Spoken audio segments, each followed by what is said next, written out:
बताई थी। अगले 4 मंत्रों में पंचकोशों के उत्थान की बात हमने आपको बताई।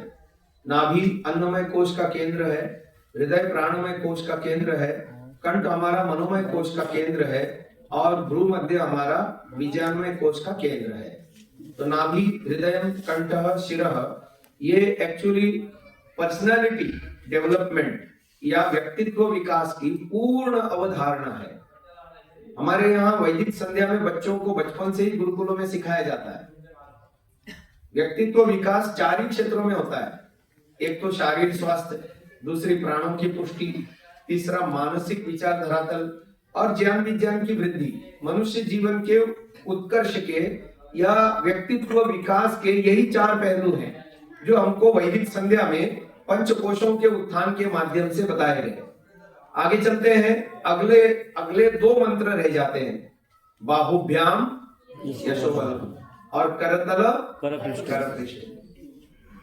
पहले बाहुभ्याम यशोबलम को लेते हैं। इस एक मंत्र में एक विधा बताई गई है जिसका नाम है बंध मोक्ष विद्या अविद्या।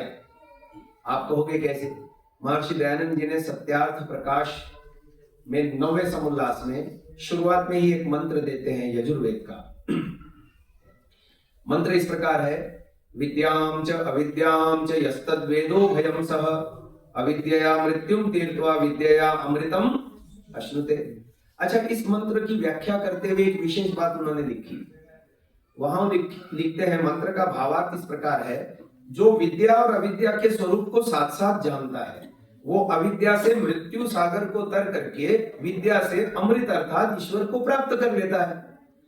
अब उन्होंने यहां पर विद्या और अविद्या को ज्ञान कर्म उपासना के साथ जोड़ दिया और वहां लिखा कि कर्म और उपासना विद्या है और ज्ञान या विद्या को उन्होंने विद्या के अंतर्गत गिना। अब ये जो हम बोलते हैं बाहुभ्याम यशोबलम, इसके साथ इसका क्या संबंध है? इसके साथ अभी संबंध जोड़ते हैं।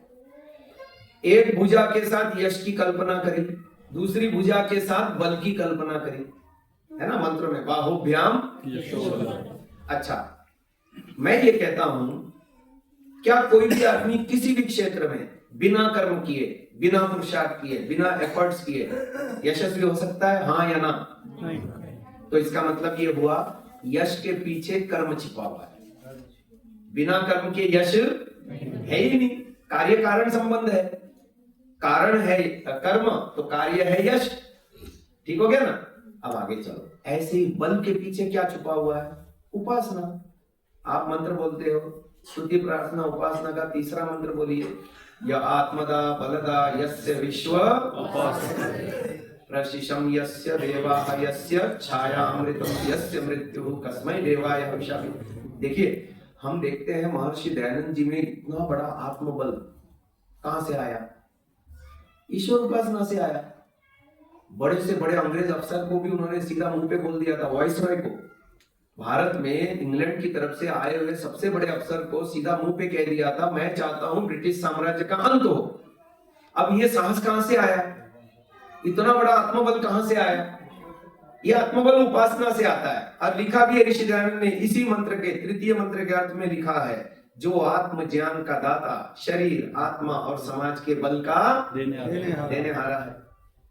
अब आप देखिए, ये उपासना से आत्मबल भी आता है, शरीर बल भी आता है, और जब हम ईश्वर की कृपा से अच्छे काम करते हैं तो सामाजिक बल भी मिलता है, हमको समाज का समर्थन भी मिलता है। यह है सामाजिक बल। सुकर्म करेंगे तो उससे सामाजिक बल भी मिलता है।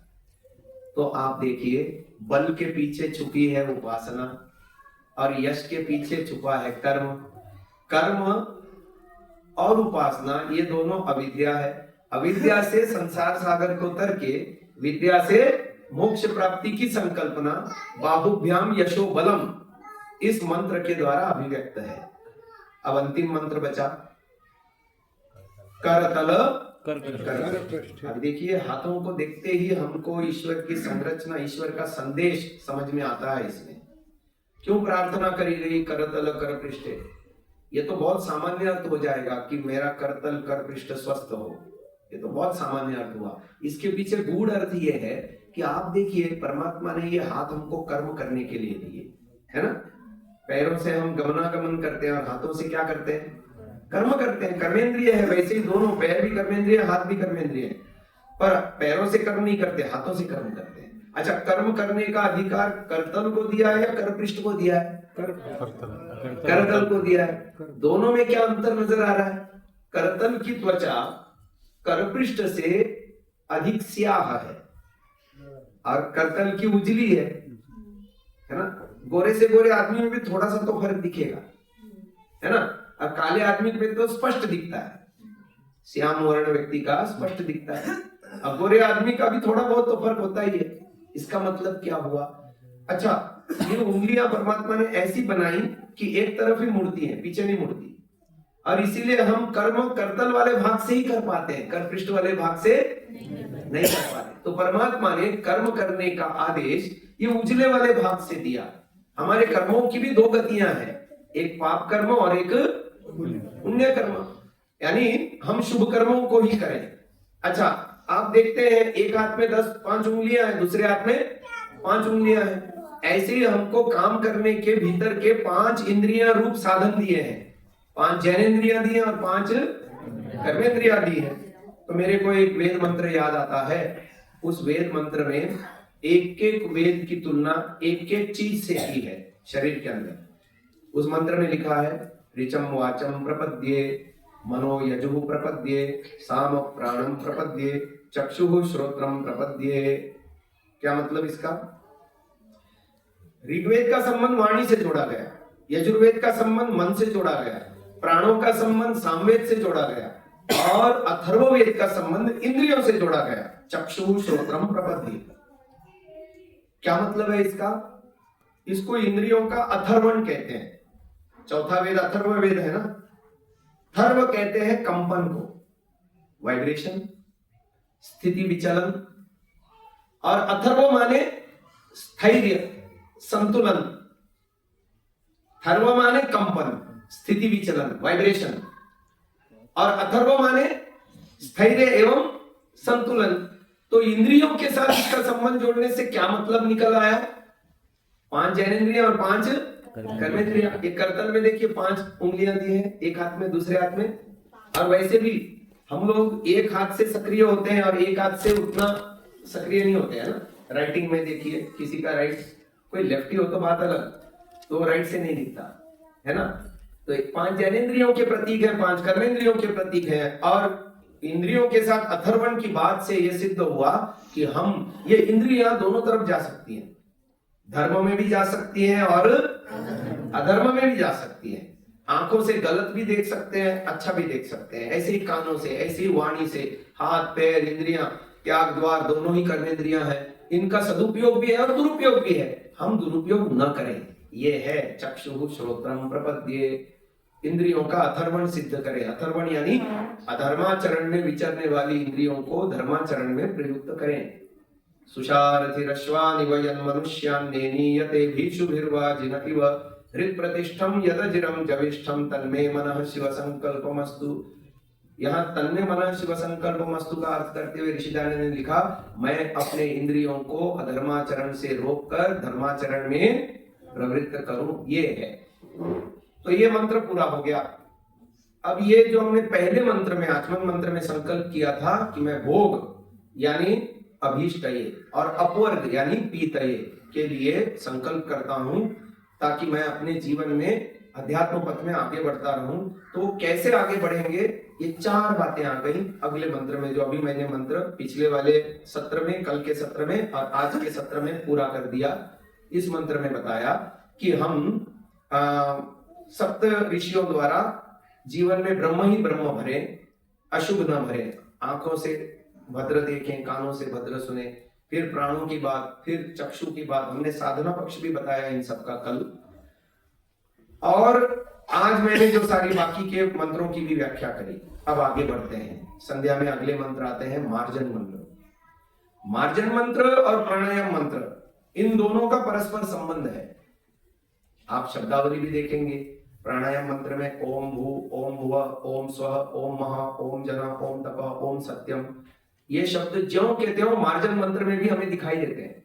भू पुनातु शिरसि, भुवः पुनातु नेत्रयो, स्वः पुनातु कंठे, महा पुनातु, है ना। ये सब प्राणायाम मंत्र के जो बीज मंत्र हैं वो सारे इस मार्जन मंत्र में सारे के सारे दिए गए हैं।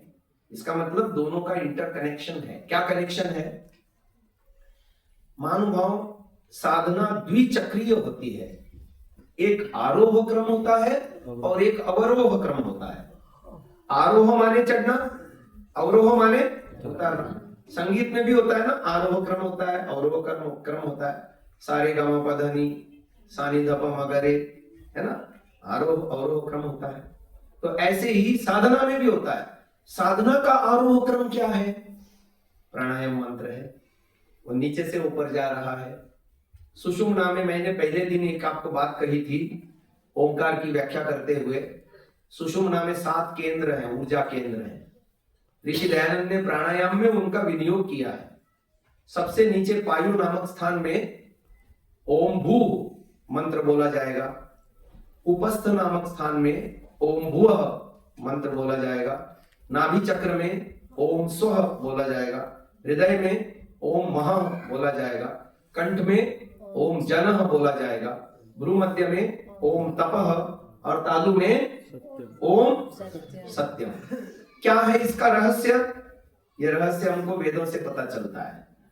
वेद में एक मंत्र आता है साधना को बताने वाला। आरोह क्रम की साधना उसमें बताई गई है। वेद मंत्र इस प्रकार है, पृथिव्याम अहम उत अंतरिक्षम आरुहम, अंतरिक्षात् दिवम आरुहम, दिवो न कस्य पृष्ठात् स्वर ज्योतिरगामहम। मैं पृथ्वी लोक से ऊपर उठ रहा हूं, अंतरिक्ष लोक पर आरूढ़ हो रहा हूं, वहां भी नहीं रुक रहा, अंतरिक्ष लोक को भी लांघ कर ऊपर उठ रहा हूं, द्यूलोक पर आरूढ़ हो रहा हूं, और वहां पर उसके साथ जुड़ा हुआ स्वर लोक है और उसमें मैं ईश्वर से जुड़ रहा हूं और ईश्वर के आनंद में मग्न हो रहा हूं। स्वर ज्योतिरगामहम, उस परम ज्योति को मैं प्राप्त हो रहा हूं। अपनी आत्म ज्योति उस परमात्मा ज्योति के साथ एकाकार कर रहा हूं और ईश्वर के आनंद, ज्ञान, विवेक, वैराग्य आदि से आप्लावित हो रहा हूं। कितनी बढ़िया बात बताई। स्पष्ट शब्द हैं, पृथ्वी से ऊपर उठो, अंतरिक्ष लोक पर चढ़ाई करो, अंतरिक्ष लोक पर भी मत रुको और ऊपर उठो, द्यूलोक पर आओ और द्यूलोक में ईश्वर के साथ जुड़ो। कितनी बढ़िया बात बताई। महानुभाव, ये पहले दिन मैंने आपको प्रवचन में अपने बताया था, नाभ्या आसीत अंतरिक्षम, नाभि से ऊपर अंतरिक्ष है। शीर्ष्णोद्यौः समवर्तत, ये सिर वाला भाग द्यूलोक है। पद्भ्याम भूमि, इसका मतलब पायु, उपस्थ और नाभि, ये 3 ऊर्जा केंद्र भूलोक से रिलेटेड हैं। उससे हमको ऊपर उठना है। अंतरिक्ष लोक, नाभि से शुरू करके नाभि, हृदय और कंठ, ये 3 ऊर्जा केंद्र अंतरिक्ष लोक संबंधी है। और शीर्ष्णोद्यौः समवर्तत, सिर हमारा जो है वो द्यूलोक है। कंठ, भ्रूमध्य और तालु, ये 3 ऊर्जा केंद्र एक एक उससे रिलेटेड हो गए। भूलोक, अंतरिक्ष लोक और द्यूलोक, स्थूल, सूक्ष्म और कारण। अब आप देखिए, ये है ऊपर उठना। प्राणायाम मंत्र में क्या होता है? प्राणायाम मंत्र में यही तो होता है कि हमारे प्राण जो है ना, हमको संसार में विचरण करा रहे हैं, हम इसको शांत करें। ध्यान में बैठते हैं तो पहले तो शरीर को शांत करते हैं, आसन, फिर इंद्रियों को अंतर्मुख करते हैं, प्रत्याहार, फिर धारणा बनाते हैं, एक स्थान पर अपने मन को टिकाते हैं और फिर वहां पर ध्यान करते हैं, तो अपने मन को भी रोकते हैं और फिर उस मन को उस सर्वव्यापक परमात्मा के साथ जोड़ने का प्रयास करते हैं ध्यान के माध्यम से। और वही ध्यान जब परमात्मा में हम मग्न हो जाते हैं तो समाधि का रूप ले लेता है। तो महानुभाव, ये है आरोह क्रम, प्राणायाम मंत्र में बताया गया। और फिर हम जब ईश्वर से जुड़ जाएंगे, पहले तो शाब्दिक रूप से जुड़ेंगे। कैसे जुड़ेंगे? आज जो आपने उपासना करी मेरे साथ, शब्दों के माध्यम से करी। ये शब्द मैं कई सालों से कर रहा हूं, तो मेरे लिए अनुमान प्रमाण विकसित कर दिया इन शब्दों ने, रच पच गए मेरे अंदर। आप अभी पहली बार, कुछ लोग तो पहली बार ही सुन रहे होंगे, अब कुछ लोगों ने मेरे कई शिविर कर चुके हैं तो पहले भी सुन चुके हैं। तो जो पहले से सुन चुके हैं और अपने जीवन में करते भी हैं, वो अभी शब्द प्रमाण से नहीं कर रहे हैं, उनका अनुमान प्रमाण धीरे धीरे बढ़ता जा रहा है। और जब जीवन में जैसे जैसे पवित्रता आती जाएगी, यम नियमों के पालन का स्तर बढ़ता जाएगा, विवेक वैराग्य का उदय होगा जीवन में, ईश्वर ऐसे दिखने लगेगा, हमको प्रत्यक्ष हो जाएगा। अभी नहीं हो रहा, कोई बात नहीं, पर हम शब्दों के माध्यम से ईश्वर की स्तुति प्रार्थना उपासना कर रहे हैं। धीरे धीरे धीरे धीरे वो शब्द हमारे, क्या होता है, मस्तिष्क को कोई पहली बार सूचना मिलती है ना, तो मस्तिष्क में जो न्यूरॉन्स है वो फायर होते हैं, और जब प्रतिदिन उसी चीज को हम करते हैं तो वो वायर होते हैं। वायर माने वो अपना एक गठबंधन बना लेते हैं, जुड़ जाते हैं, और तभी हमारा अनुमान प्रमाण विकसित होता है। और जैसे जैसे अंदर की शुद्धता बढ़ती जाती है, पवित्रता बढ़ती जाती है, यम नियमों के पालन करने का स्तर बढ़ता जाता है, उसी उसी अनुपात में हमको ईश्वर का प्रत्यक्ष भी होने लगेगा। तो ये भविष्य की बात है, पर अभी तो हमें लाइन में लगना है। तो क्या होगा फिर पवित्रीकरण होगा, ईश्वर से जुड़ करके ईश्वर की पवित्रता उतारनी है संपूर्ण अस्तित्व में, जीवन व्यवहार तक। यह है मार्जन मंत्र। तो मार्जन मंत्र एक बार बोल लेते हैं, मेरे साथ बोलिए। ओम भूः पुनातु शिरसि, ओम भुवः पुनातु नेत्रयोः, ओम स्वः पुनातु कंठे, ओम महः पुनातु हृदये, ओम जनः पुनातु नाभ्याम्, ओम तपः पुनातु पादयोः, ओम सत्यं पुनातु शिरसि, ओम घं ब्रह्म पुनातु सर्वत्र। अब इस मंत्र के अंदर समझते हैं, बहुत गूढ़ रहस्य छिपे हैं इन मंत्रों में। इन मंत्रों को समझने के लिए पहले हमको अस्तित्व के दो प्रकार से विभाजन समझने होंगे। एक विभाजन तो तीन का है, भू भुव और स्वः, स्थूल सूक्ष्म और कारण का। दूसरा विभाजन है कोशों की दृष्टि से। 5 कोश हैं, अन्नमय कोश, प्राणमय कोश, मनोमय कोश, विज्ञानमय कोश और आनंदमय कोश। आनंदमय कोश सबसे ऊपर, यहाँ भ्रूमध्य में विज्ञानमय कोश, कंठ में मनोमय कोश, हृदय में प्राणमय कोश और नाभि में अन्नमय कोश। ये उत्तर उत्तर ऊपर से नीचे से ऊपर स्थूल से सूक्ष्म होता जाता है। सबसे स्थूल है अन्नमय कोश, ये शरीर हमारा, इसको नियंत्रित करता है या जीवित बनाए रखता है प्राणमय कोश, है ना। ये निकल गया प्राणमय कोश बाहर तो शरीर ठप हो जाएगा। अच्छा, इन दोनों के ऊपर नियंत्रण करता है मनोमय कोश। मन उससे भी सूक्ष्म है, और मनोमय कोश में 7 चीजें हैं। बोलिए। मन, अहंकार, 5 कर्मेंद्रियां, 7 हो गई। ऐसे ही यहाँ विज्ञानमय कोश है भ्रूमध्य में, और उसमें भी 7 चीजें हैं। बुद्धि, चित्त, 5 ज्ञानेंद्रिय। और ये प्रसंग लिखा है महर्षि दयानंद जी ने, 5 कोशों का विवरण सत्यार्थ प्रकाश नवम समुल्लास में लिखा है, मुक्ति के विशेष साधन प्रकरण में। जीव 5 कोशों का विवेचन करे, पृथक पृथक जाने, ऐसा शब्द लिखते हुए आगे विवेचन किया है। तो वहां पर ये सारा लिखा है जो मैं अभी बता रहा हूं। और यहाँ है आनंदमय कोश। आनंदमय कोश में ऋषि दयानंद ने कुछ शब्द लिखे हैं, मैं आपसे बुलवाता हूं। बोलिए। प्रीति प्रसन्नता, न्यून आनंद, अधिक आनंद, आनंद, आधार कारण प्रकृति। अभी 5 चीजें हैं। मतलब आनंदमय कोश पहले 4 कोशों में किए गए पुरुषार्थ का फल है। बहुत दिन लगे मुझे भी सोचने में कि इसका क्या मतलब है। ऋषि के शब्द सोचता रहा। मेरे को हर साल ऐसे मौन करने के लिए मैं निकल जाता हूँ 8-8, 10-10 दिन जाकर के मौन। आपको यहाँ 3 दिन का मौन करने को कहा, कोई नहीं रख रहा। मेरे को तो शौक है, आध्यात्मिक जीवन में आगे बढ़ना चाहते हैं तो मौन साधनाएं करते हैं। ऐसे ही एक बार मौन साधना करने के लिए गया तो ये मेरे को ईश्वर की कृपा हुई और मेरे को इसका रहस्य पता चल गया। वो मैं रहस्य आपके सामने बता रहा हूं। एक्चुअली आनंदमय कोश फल है। जब अन्नमय कोश सध जाता है, प्राणमय कोश, मनोमय कोश, विज्ञानमय कोश में व्यक्ति पुरुषार्थ करता है और इन कोशों का उत्थान करता है, तो आनंदमय कोश हमको फल रूप में मिलता है। क्या फल है देखिए।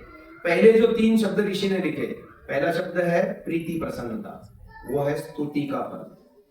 दूसरा है न्यून आनंद, वो है प्रार्थना का फल। और तीसरा है अधिक आनंद, वो है उपासना का फल।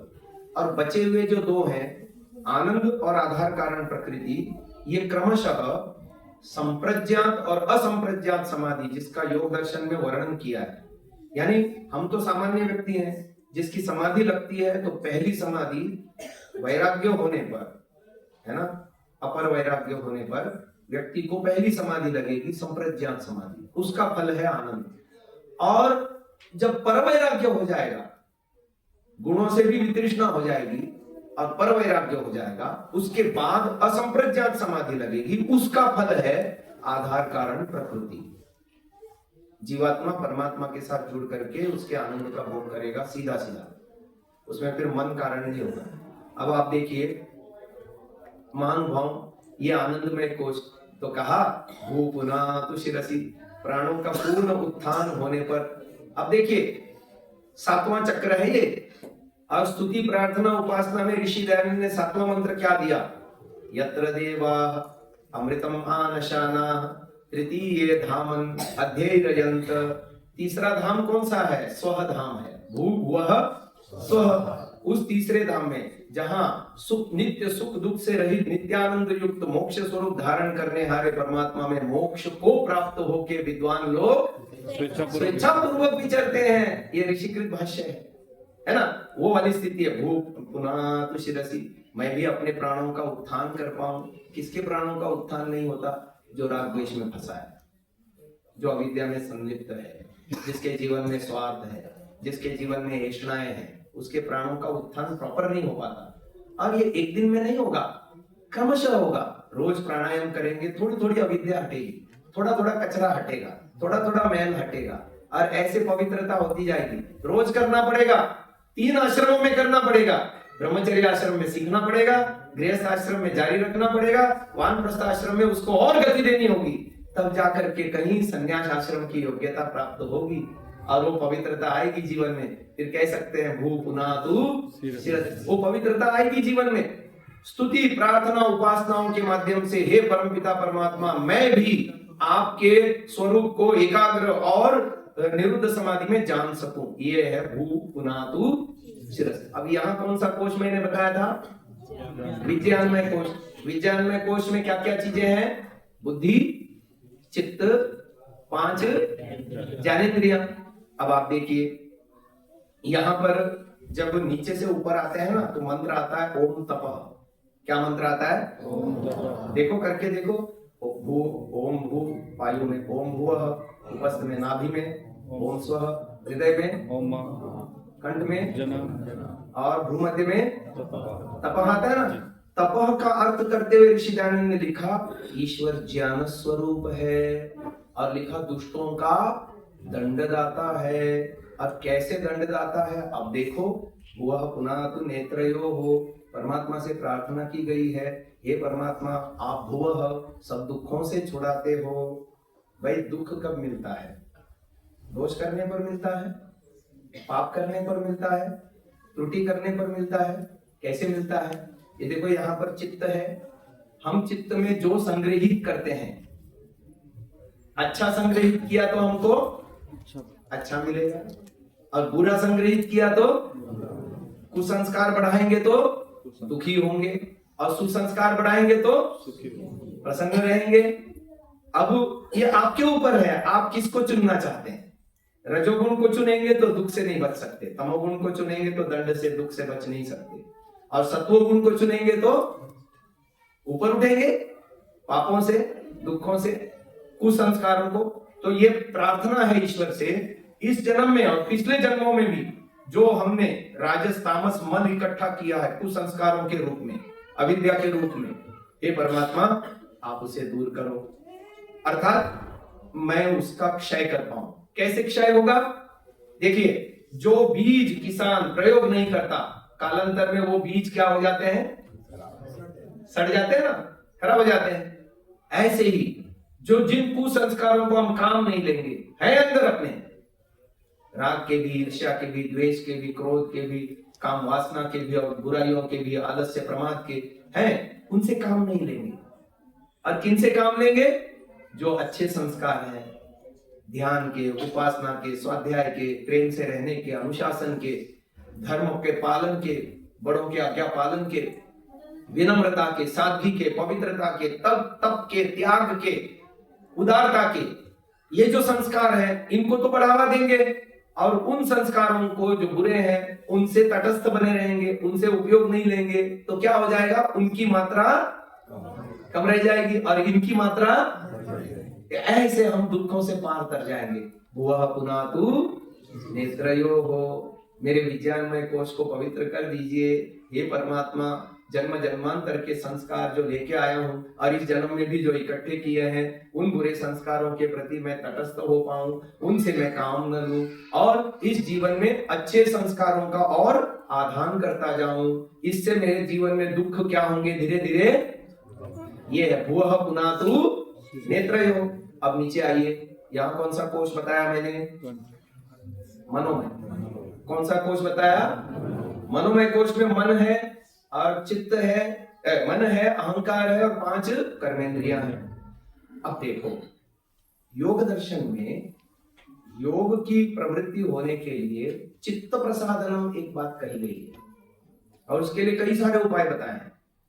सुखी लोगों के साथ मैत्री रखो, दुखी लोगों पर करुणा रखो, पुण्यात्माओं को देख करके प्रसन्न हो और पापात्माओं की उपेक्षा करो, ताकि आपका मन प्रसन्न रहे दिन भर।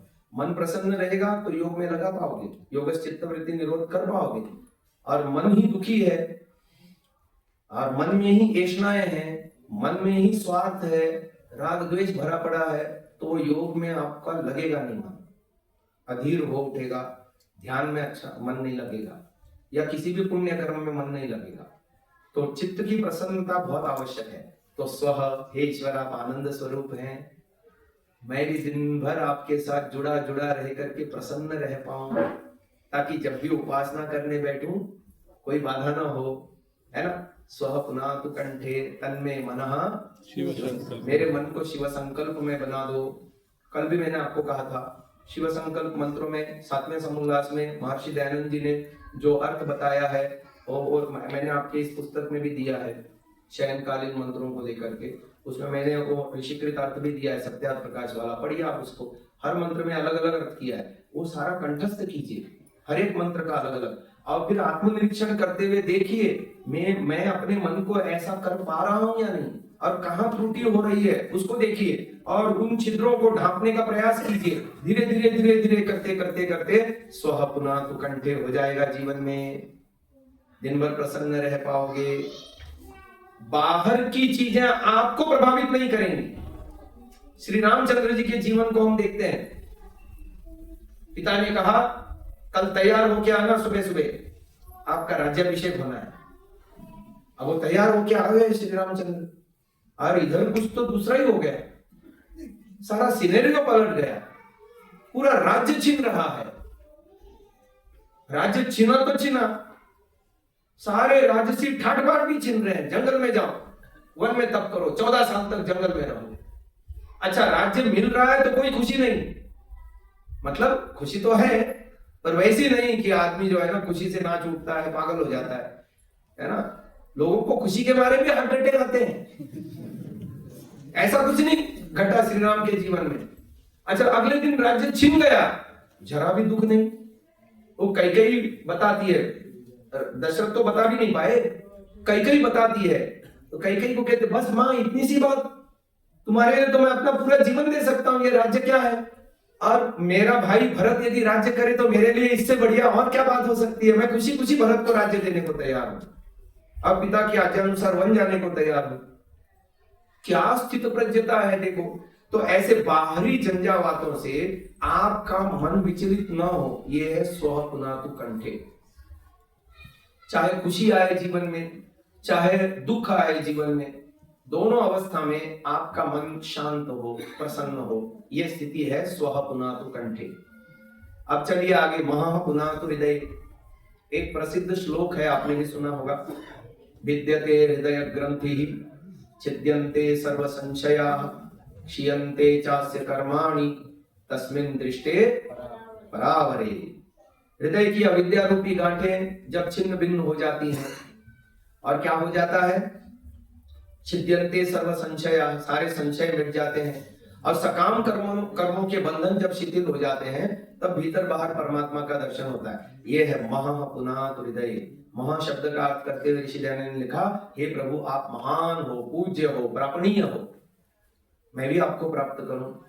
मेरे भी हृदय की अविद्या रूपी गांठें खोल दीजिए, मेरे भी सारे संशय मिटा दीजिए, सकाम कर्मों के बंधनों को मेरे भी शिथिल कर दीजिए, ताकि भीतर बाहर व्यापक आपके दर्शन कर सकूं।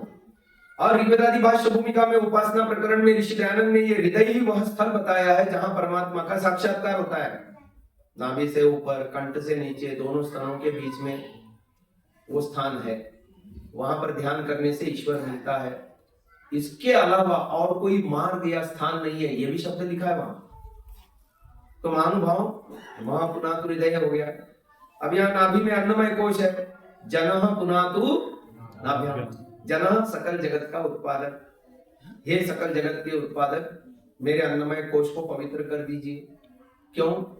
क्योंकि सारे धर्म अर्थ काम मोक्ष का मूल है ये शरीर। शरीर स्वस्थ रहेगा तो सारे काम हम कर लेंगे। अब शरीर ही अस्वस्थ हो गया तो एक भी काम नहीं कर सकते, ना धर्म का संचय कर सकते, ना अर्थ के कामनाओं का भोग कर सकते, मोक्ष तो क्या प्राप्त करेंगे। तो इसलिए शारीरिक स्वास्थ्य की बात यहाँ पर आई। अब यहाँ तक तो एक एक स्थल का उन्होंने बाकायदा वर्णन किया मंत्रों में, शिरसी, नेत्रयो, कंठे, हृदय, नाभ्याम। अब आगे पादयो कह के छोड़ दिया और नीचे 2 ऊर्जा केंद्र बचे हैं। ऊपर से जब चले थे नाभि तक 5 हो गए, नीचे 2 ऊर्जा केंद्र बच गए, पायु और उपस्थ। जब प्राणायाम मंत्र में आप नीचे से ऊपर जाते हो तो वहां पर जो बीज मंत्र है उसी का हम यहां ग्रहण करेंगे। ओम भू ओम भुआ। भू का मतलब है स्थूल और भुआ का मतलब है सूक्ष्म। स्थूल का मतलब है बाहरी जीवन व्यवहार और सूक्ष्म का मतलब है आंतरिक चिंतनात्मक स्तर। किससे पवित्र होगा? तप से। जो जीवन में तपस्वी नहीं है वो फिट भी नहीं रह सकता। ध्यान देना, शरीर से फिट वही रहेगा जिसकी दिनचर्या ठीक है, जिसका खान पान ठीक है, जो जीवन में तपस्वी है। और वह व्यक्ति मानस धरातल पर फिट नहीं रह सकेगा जो आंतरिक तप नहीं करता। विद्या तपोभ्याम भूत आत्मा बुद्धिर्ज्ञानेन शुद्ध्यति अद्भिर्गात्राणि शुद्ध्यति मनः सत्येन शुद्ध्यति। सत्य का आचरण करने से मन शुद्ध होता है। तो ये आंतरिक शुद्धि के लिए सत्य का आचरण, तप का आचरण, विद्या का पठन पाठन और धारण आदि करना, आगम स्वाध्याय प्रवचन व्यवहार के माध्यम से, ये आंतरिक तप है। तो तपः पुनातु पादयोः। भू में बाहरी जीवन व्यवहार और आंतरिक चिंतनात्मक स्तर तप के माध्यम से पवित्र हो। फिर आगे समाधि की बात आ रही है। सत्यम पुनातु पुनः शिरसी। ये सत्यम हमारा स्तर है, तालु। सत्यम शब्द ही अपने आप में व्याख्या है तीनों अनादि तत्वों की। स कहते हैं जीवात्मा को, ती रिप्रेजेंट करता है, प्रतिनिधित्व करता है प्रकृति का, और यम नियंता ब्रह्म को बता रहा है। स ती यम सत्यम। पुनः तो पुनः शिरसी। प्रतिदिन हम समाधि लगाएं तीनों अनादि तत्वों को यथावत जानने के लिए, ईश्वर के स्वरूप को पृथक जाने, अपने आत्म स्वरूप को पृथक जाने और संसार जड़ तत्वों को पृथक जाने, इसकी नश्वरता को पहचाने, संयोग वियोगांत होने की बात को समझें, सुखमय दुखमय स्थितियों को समझें, अविद्या को दूर करते जाएं और विद्या को, विवेक को, वैराग्य को धारण करते जाएं। सत्यम पुनः तो पुनः शिरसी। और फिर आपने एक वाक्य सुना होगा, औपनिषदिक वाक्य है, ब्राह्मणादि ग्रंथों में आता है। ऋषि दयानंद ने इसको 11वें समूल्लास में उद्धृत किया है। बोलिए, सत्यम ज्ञानम अनंतम ब्रह्म। अब प्राणायाम मंत्र में तो सत्यम यहाँ आ गया, यहाँ विज्ञान में कोश है ज्ञानम, मनोमय कोश है अनंतम, और हृदय में ब्रह्म। तो अगला जो मंत्र आ रहा है वो हृदय में आकर के यहाँ पर धारणा बनेगी उसकी। ओम खम ब्रह्म पुनातु सर्वत्र, है ना। हे परमपिता परमात्मा, आकाशवता व्यापक हैं, बड़ों से भी बड़े हैं, मेरे हृदय में आप प्रकट होइए, मुझे अपना दीदार कराइए, मुझे अपना प्रत्यक्ष कराइए और मेरे संपूर्ण अस्तित्व को भीतर बाहर से निर्मल कीजिए। खम ब्रह्म पुनातु सर्वत्र। तो ये मैंने आपको आरोह और अवरोह क्रम की साधनाएं बता दी। अपने आप में पूर्ण साधना है प्राणायाम मंत्र और मार्जन मंत्र, एक ही मंत्र अपने आप में पूर्ण साधना है, मोक्ष तक की उन्नति है इसमें। हाँ, प्रैक्टिस करते जाइए, हमने आपको रहस्य बता दिए, अभ्यास करते जाइए और उसका जप करते जाइए और तदनुकूल अपने जीवन को, अपने पंचकोशों का मार्जन करते जाइए। ये मार्जन मंत्र है ना, मार्जन मंत्र बोलते हैं ना इसको। मार्जन माने क्या, हम कहते हैं ना बर्तन गंदे हो गए तो मांजो, साफ करो, घर को लिपाई पुताई करते हैं तो भी उसको मार्जन बोलते हैं, सफाई। कभी अपने अस्तित्व की भी सफाई करने की सोचो। तो ये मार्जन मंत्र की बात आ गई। आगे चलते हैं, इतना समझ में आ गया? मैं बहुत तेजी से घोड़े पे दौड़ दौड़ करके समझा रहा हूं ये विषय कठोर ऐसा लग रहा होगा कि बहुत स्पीडी जा रहे हैं ना। अब 3 दिन का शिविर लगाया तो ऐसे ही मिलेगा आपको, 7 दिन का शिविर लगा। अच्छा, इससे भी अभी सूचना आई कि और जल्दी समाप्त करो 10 मिनट की कटौती हो रही है। चलो कोई बात नहीं, अगली बार 7 दिन का शिविर लगाना और मुझे बुलाना। ये तो हमने ट्रेलर सुनाया आपको, पिक्चर तो अभी। हाँ, अब विस्तार से सुनना हो तो मेरा ऐप डाउनलोड कर लेना, शांतसा नाम का ऐप है। हाँ, शांतसा। और अभी मैंने रेडियो भी शुरू किया है, शांतसा रेडियो शांतसा गूगल में टाइप करेंगे, एंड्रॉइड से ऐप डाउनलोड हो जाएगा। और उस एंड्रॉइड ऐप में आपको क्या मिलेगा, जैसे अभी मैं आपको प्रवचन कर रहा हूं ना, ये बहुत संक्षिप्त में मैं कर रहा हूं, विस्तार से वहां पर कई शिविरों के प्रवचन वहां डले हुए हैं हमारे। आप उसको डाउनलोड कीजिए, प्रतिदिन सुबह से लेकर शाम तक 365 दिन 24 घंटे रेडियो चलता है, उसमें मेरे गाए हुए गाने आपको मिलेंगे। एक बात। दूसरी बात, मैंने 25 पुस्तकों का, 1-2 नहीं, कितनी 25 पुस्तकों का, जिसमें सत्यार्थ प्रकाश, ऋग्वेद आदि भाष्य भूमिका और न जाने कितने सारे ग्रंथ हैं। हाँ, SANTASA, शांतसा, रेडियो शांतसा, और शांतसा नाम का ऐप भी है। उसका लिंक ग्रुप में डाल देना। हाँ, ग्रुप में मैं लिंक डाल दूंगा दोनों की। आप रेडियो शांतसा लिख दोगे तो भी वो गूगल में आ जाएगा, दोनों ऐप भी आ जाएंगे और शांतसा रेडियो भी आ जाएगा। उसको आप डाउनलोड कीजिए। उसमें सत्यार्थ प्रकाश है, ऋग्वेद आदि भाष्य भूमिका है, व्यवहार भानु है, आर्याभिविनय है और पता नहीं कितने सारे अन्य पूरी रामायण अभी रिकॉर्ड करके मैंने डाली है, स्वामी जगदीश्वरानंद जी की वाल्मीकि रामायण, मंत्र मतलब श्लोक और उसका अर्थ, श्लोक अर्थ, ये सारा रिकॉर्डिंग करके डाला है। ये सारा ऑडियो बुक के रूप में है, आप उसको सुन सकते हैं। पुस्तकों को स्वाध्याय के लिए मैंने ये सारा आपके लिए खोल रखा है, कर रखा है ये सारा इंतजाम। 45 घंटों का मैंने स्टूडियो में गायन किया है। ये बच्चे गंदे गाने सुनते रहते हैं और जीवन बर्बाद होता है उनका, तो कुछ अपनी ओर से मैं योगदान दिया हूँ, अच्छे गाने रिकॉर्ड करके अपलोड कर दिए हैं और वो 24 घंटे रेडियो में चलेंगे। इसको आप डाउनलोड कीजिए, सुनिए। इसके अलावा सुबह 6 से 6:20 वैदिक संध्या के ऊपर मंत्रों का व्याख्यान आज से 3 साल पहले रिकॉर्ड किया था, तो वो उनको मैंने सभा को दिया हूं। वो रिकॉर्डिंग आर्य संदेश नामक जो टीवी चलता है आर्य समाज का, 6 से 6:20 डेली आ रहा है यूट्यूब। हाँ, यूट्यूब पर सुबह 6 से 6:20, वहां से भी आप सुन सकते हैं, मेरे ऐप से भी सुन सकते हैं। और अभी जो रिकॉर्ड हो रहा है वो तो आपको मैं ग्रुप में डाल ही दूंगा। तो मेरा समय है, 3 मिनट पहले ही छोड़ रहा हूं जी। ठीक है, धन्यवाद। ओ